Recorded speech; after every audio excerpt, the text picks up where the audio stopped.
हरिओम. पातंजल योगसूत्रे, योगदासांचे प्रवचन, साधनपाद, सूत्र क्रमांक 35. अहिंसा प्रतिष्ठायां तस्यन्निधौ वैरत्यागः. योग्याच्या अंगी अहिंसा प्रतिष्ठित झाली असेल तर त्याच्या सानिध्यात वैर संपुष्टात येते. या सूत्रापासून योगाधिराज पातंजली यम आणि नियम यांचे पालन केल्याने कोणकोणती फळं मिळतात, कोणकोणत्या सिद्धी प्राप्त होतात ते सांगत आहेत.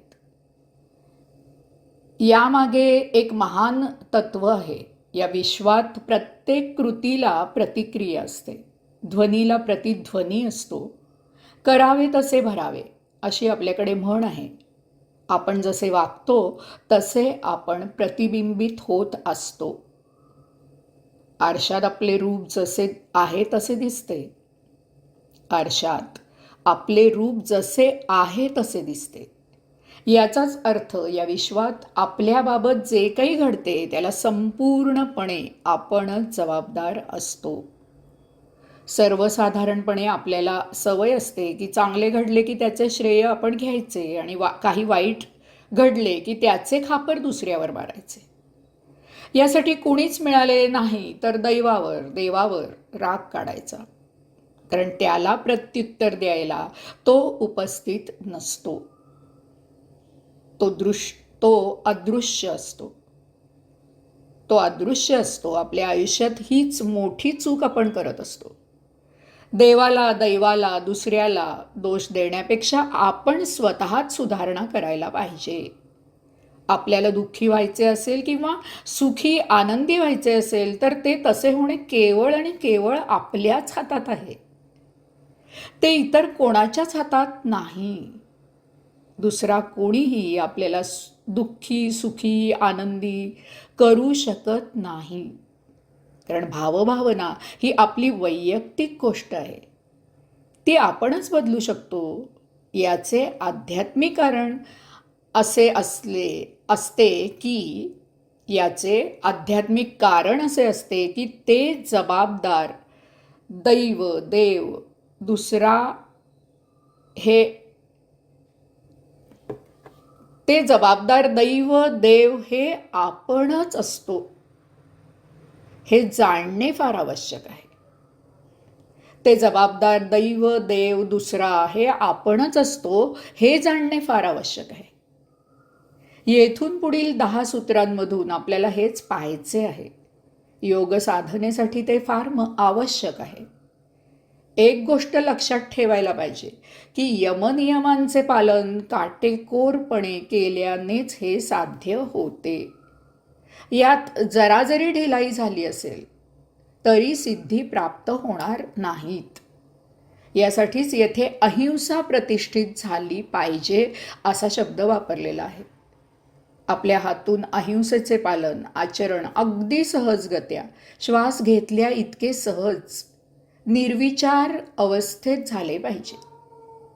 या सूत्राप्रमाणे आपल्यामधून हिंसा पूर्णपणे नष्ट झाली असेल तर आपल्या सानिध्यात वैर संपुष्टात येते. वैर हे व्यवहारापोटी असूयेपायी संरक्षणासाठी तयार होत असते. आपल्यामधून काये वाचे मने हिंसेचे उच्चाटन झाले पाहिजे. आपण स्वतः हिंसा करता कामा नये. दुसऱ्याकडून हिंसा करवून घेता कामा नये. हिंसा होत असताना ती मख्खपणे पाहत बसता कामा नये. ती न व्हावी यासाठी काहीतरी करायला पाहिजे. निदान तसे विचार सहजच मनात यायला पाहिजेत. मूक राहिल्याने हिंसेला संमती दिल्यासारखे होते. कोणाचीही हिंसा झाल्यास ती झाली नसती तर बरे झाले असते असेच विचार उत्स्फूर्तपणे आपल्या मनात यायला पाहिजे. कारण एखाद्याला आपल्याकडून जखम न करणे हे नक्कीच आपल्या हातात असते. अगदी एखादा अधर्माने वागणारा मारला गेला तरी त्याच्या हिंसेने आपल्याला दुःखच व्हायला पाहिजे. अट्टल खुनी, लुटारू, दरोडेखोर यांना कठोरपणे फाशीची शिक्षा न होता त्यांना समजावून घेऊन मूळ ईश्वरी स्रोतात समाज प्रवाहात आणता येईल का, असा विचार मनात आला पाहिजे. आपल्या हातून जमेल तेवढे त्याप्रमाणे आचरण झाले पाहिजे. अहिंसेचं योग प्राप्त झालेल्या साधकाच्या सानिध्यात वैर नष्ट होते. साधक कोणाशीही वैर करत नाही. साधकाचा कुणी वैरी असलाच तर तो त्याच्याजवळ आल्यावर वैर विसरून जातो. साधकाचा संबंध नसलेले दोन वैरी साधकाच्या सानिध्यात एकत्र आले तर ते आपापसात वैरभाव निदान साधकाच्या सानिध्यात असेपर्यंत तरी विसरून जातात. साधकाच्या सानिध्यात हिंस्र शापद क्रौर्य विसरतात. प्रेमाने मायेने वागू लागतात. पूर्वी ऋषींचे आश्रम अरण्यात असत. आश्रम उघडे असायचे तरीही त्यांना श्वापदांचा त्रास होत नसे. आजही आपल्या अनुभवास येते की इतरांवर भुंकणारा कुत्रा लहान निरागस बालकावर भुंकत नाही. साधू सज्जनांच्या सद्गुरूंच्या संगतीत आपण शांत निर्मळ होतो. सत्संगाचा महिमा हाच आहे. आपण दररोज सकाळ संध्याकाळ देवदर्शन घ्यावे अशी प्रथा आहे. ती एक फार सुंदर प्रथा आहे. देवाची ये द्वारी उभा क्षणभरी. माणसाला आत कुठेतरी सात्विकता भेडून जाते. आता दूरदर्शनमुळे हा सन्निध दर्शनाची प्रथा कोणी पाळत नाही आहेत. हे दुर्दैव आहे. आता येथे एक गोष्ट खटकते की जर अशा प्रकारे साधू सज्जनांच्या सानिध्यात हिंसा नष्ट होते तर साधू सज्जनांचा हिंसक मार्गाने छळ कसा केला गेला आणि आजही केला जातो, याचे उत्तर असे आहे की हे साधू सज्जनांचा छळ करणारे या साधू सज्जनांच्या खऱ्या अर्थी सहवासात आलेले नव्हते आणि नसतात.